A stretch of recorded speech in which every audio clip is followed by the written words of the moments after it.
Hello दोस्तों, नमस्कार दोस्तों। आज की वीडियो में आपको एसबीआई का एक ऐसा प्लान बताएंगे जिसके अंदर आप 1000 रुपए की एसआईपी स्टार्ट करके आज की डेट में अच्छा फंड बना सकते हैं।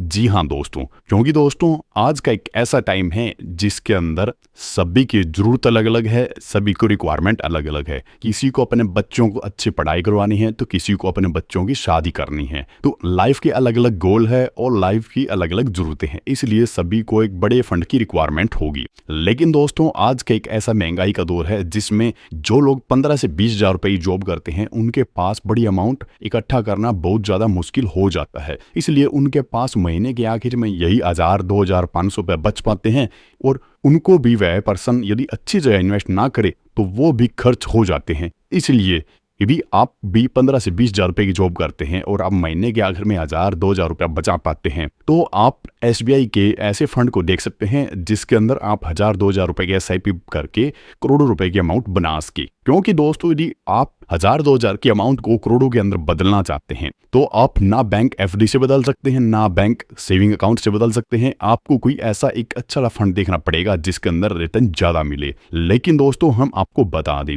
म्यूचुअल फंड हो गया, एसआईपी प्लान हो गया, एसडब्ल्यू प्लान हो गया, ये रिस्की इन्वेस्टमेंट ऑप्शन होते हैं। इनके अंदर आप पैसा डालेंगे तो डायरेक्ट आपका शेयर मार्केट के अंदर पैसा जाएगा और वहाँ रिस्क बहुत ज़्यादा होता है। इसलिए पहले पर रिसर्च कर ले, उसके बाद ही किसी फंड के अंदर इन्वेस्टमेंट करने के बारे में सोच सकते हैं। तो दोस्तों वैसे तो एसबीआई द्वारा बहुत सारे फंड चलाए जाते हैं क्योंकि एसबीआई एक सरकारी कंपनी है जो 10 लाख करोड़ से भी अधिक के फंड मैनेज करती है। लेकिन हम जिस फंड के बारे में जानकारी आपको दे रहे हैं उस फंड का नाम है SBI technology opportunities fund direct growth. ये एक ऐसा फंड दोस्तों जिसका करंट एनएवी प्राइस 256 रुपए है। और बात करें इस फंड के फंड साइज की तो इसका फंड साइज है 4435 करोड़ रुपए का। और पास्ट परफॉर्मेंस की बात करें तो पिछले 1 साल में इस फंड ने 35% का रिटर्न दिया है। पिछले 3 साल में इस फंड ने 14% का रिटर्न दिया है। और बात करें पिछले 5 साल की तो पिछले 5 साल में 28+% का रिटर्न इस फंड ने बना के दिया है। और ऑल टाइम की बात करें तो ऑल टाइम में 22% का रिटर्न इस फंड ने अपने कस्टमर को बना के दिया है। तो एकदम बेहतरीन पास्ट परफॉर्मेंस है और लॉन्ग टाइम में भी अच्छा रिटर्न इस फंड ने अपने कस्टमर को बना के दिया है। इस फंड के एक्सपेंस रेशो की बात करें तो इस फंड का एक्सपेंस रेशो है 0.83% का। और ये फंड दोस्तों 10 जनवरी 2013 को लॉन्च किया गया था। तो ये कुछ ओवरऑल डिटेल है इस फंड की।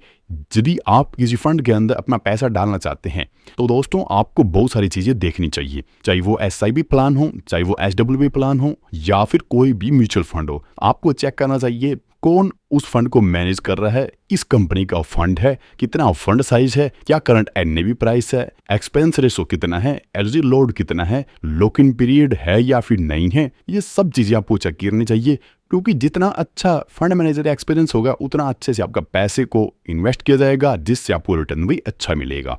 तो ये ओवरऑल डिटेल के साथ आपको इस फंड के अंदर रिसर्च करनी चाहिए। इस फंड के अंदर दोस्तों आप मिनिमम 1 टाइम में 5000 रुपए से इन्वेस्टमेंट स्टार्ट कर सकते हैं और 500 रुपए से एसआईपी स्टार्ट कर सकते हैं। और मैक्सिमम की कोई भी लिमिट नहीं है, आप कितना भी पैसा इस फंड के अंदर डाल सकते हैं। और इस फंड से यदि आप अपना इमरजेंसी फंड विड्रॉल करना चाहते हैं तो कुछ आपको एग्जिट लोड देना पड़ेगा 0.50% का और उसके साथ आप एग्जिट लोड के साथ अपना पैसा वापस निकलवा सकते हैं। क्योंकि ये सभी फंड के अंदर होता है, एग्जिट लोड आपका लगता ही लगता है, कुछ के अंदर कम लगता है, कुछ के अंदर ज्यादा लगता है। क्योंकि इमरजेंसी फंड की रिक्वायरमेंट हो जाती है तो आपको फंड के अंदर इन्वेस्टमेंट बंद करके अपना पैसा वापस निकलवाना पड़ता है। और टैक्सेशन की बात करें तो एसटीसी जो टैक्स है इसके अंदर 20% और एलटीसी टैक्स है इसके अंदर 12.5% का। तो ये टैक्सेशन रेट है, इन्वेस्टमेंट ऑप्शन है या फिर एग्जिट लोड है। तो ओवरऑल डिटेल आपको इस प्रकार से इस फंड की मिलेगी। और बात करें इस फंड की टॉप होल्डिंग्स की, यानी किसकी स्टॉक के अंदर इस फंड ने अपना पैसा डाल रखा है, तो इन्फोसिस लिमिटेड हो गया, भारतीय एयरटेल हो गया, टाटा कंसल्टेंसी सर्विस हो गया, जोमैटो हो गया,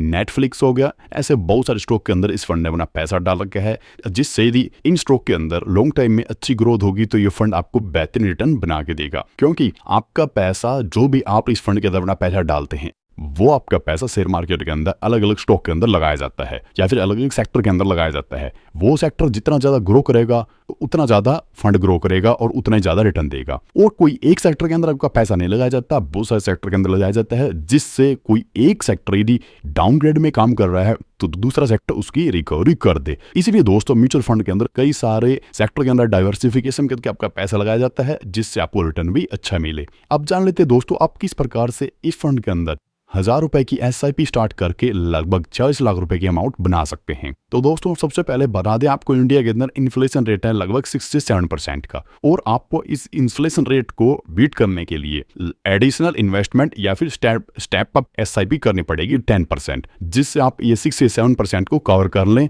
और आपको रिटर्न अच्छा मिले। तो मान लो दोस्तों कोई पर्सन इस फंड के अंदर 1000 रुपए की SIP मंथली स्टार्ट करता है, तो फर्स्ट ईयर वो 1000 रुपए की SIP रखेगा, दूसरे साल उसे 1000 प्लस 10% यानी 1100 रुपए की SIP करनी पड़ेगी, और उसके अगले साल उसे 1100 प्लस 10% यानी 1210 रुपए की SIP करनी पड़ेगी। इसे बोलते हैं स्टेप अप SIP या फिर एडिशनल इन्वेस्टमेंट, जिससे इन्फ्लेशन का आपके ऊपर कोई असर ना हो और आपका पैसा अच्छे से रिटर्न आपको देता रहे। अब दोस्तों मान लो कोई पर्सन इस फंड के अंदर 1000 रुपए की SIP स्टार्ट करता है, स्टेप अप SIP रखता है 10% और टाइम ड्यूरेशन रखता है 3 साल का, यानी 3 साल तक वो पर्सन इसके अंदर अपना पैसा डालेगा। तो टोटल इन्वेस्टमेंट हो जाएगी 43,276 रुपए और एक्सपेक्टेड रिटर्न हो जाएगा 19% एनुअल का, क्योंकि इसका 22% से अधिक का रिटर्न है तो हम 19% का एक एक्सपेक्टेड रिटर्न मान लेते हैं। तो टोटल वैल्यू 3 साल के बाद होगी 53,187 रुपए। अब आप सोचेंगे कि आपने तो बोला था 1000 रुपए के SIP से आप 3 साल के अंदर 22 लाख रुपए बना सकते हैं। तो दोस्तों हम आपको बता दें अब आपके पास कितना रुपए है, 53,187 रुपए। अब आपको क्या करना है, आगे आपको इन्वेस्टमेंट बंद कर देनी है और आपके पास जो 53,187 रुपए है उसे लमसम 25 साल के लिए इस फंड के अंदर डाल देना है, यानी 53,187 रुपए को लमसम के रूप में इस फंड के अंदर 25 साल रुपए के डाल देना है। 25 साल के बाद जब आप अपना पैसा निकलवाएंगे तो आपको टोटल वैल्यू मिलेगी 41,16,039 रुपए की। तो इस प्रकार से आपको इन्वेस्टमेंट 3 साल करनी पड़ी, मात्र आपको 43,276 रुपए डालने पड़े और आपको 41 लाख रुपए की एक अमाउंट मिलेगी। इसे आप बढ़ा भी सकते हैं और आप इसे घटा भी सकते हैं। वो कैसे? तो दोस्तों हम आपको बता दें म्यूचुअल फंड के अंदर क्या होता है, आप जितना लॉन्ग टाइम पैसा डाले रखेंगे उतना ज्यादा रिटर्न मिलेगा और जितना शॉर्ट टाइम पैसा डालेंगे उतना कम रिटर्न मिलेगा। तो आप ध्यान रखिए, आपको ऐसा भी स्टार्ट करनी है तो आप लॉन्ग टाइम तक रखें, जिससे आपको पैसा भी ज्यादा मिले, आपको रिटर्न भी ज्यादा मिले और आप कंपाउंडिंग का बेनिफिट्स भी ले सके। तो दोस्तों आप इस प्रकार से म्यूचुअल फंड के अंदर 1000, 2000, 500 रुपए की SIP स्टार्ट करके करोड़ों रुपए की अमाउंट बना सकते हैं। लेकिन म्यूचुअल फंड एक रिस्की इन्वेस्टमेंट ऑप्शन होता है, इसके अंदर आपको जितना ज्यादा रिवार्ड दिखता है उतना ज्यादा रिस्क होता है।